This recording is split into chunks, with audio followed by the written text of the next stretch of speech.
পানিটা কিন্তু একদম টকবক করে ফুটে গিয়েছে। এবার হচ্ছে ইলিশ মাছগুলো দিয়ে দেওয়ার পালা। আর ওইদিকে দুই ছেলে কামড়াকামড়ি বাজিয়েছে।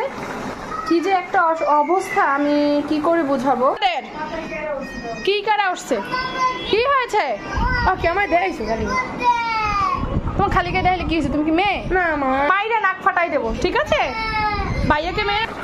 এই যে এদিকে হচ্ছে মাছ চুলার উপরে রেখে সম্পূর্ণ মাছটা না দিয়ে সালিশি বিচার করে আসলাম আরহাম আরিফিনের।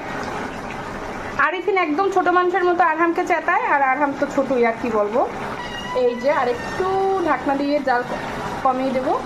এই যে ইলিশ মাছ একটু ঢাকনা দিয়ে দিব। ইলিশ মাছ পছন্দ করে না এমন মানুষ খুব কমই আছে আমার মনে হয়। এই যে মাছগুলোকে একদম সুন্দর করে ভেজে নিয়েছে। আমার এভাবে ইলিশ মাছ রান্না খুবই মজা লাগে।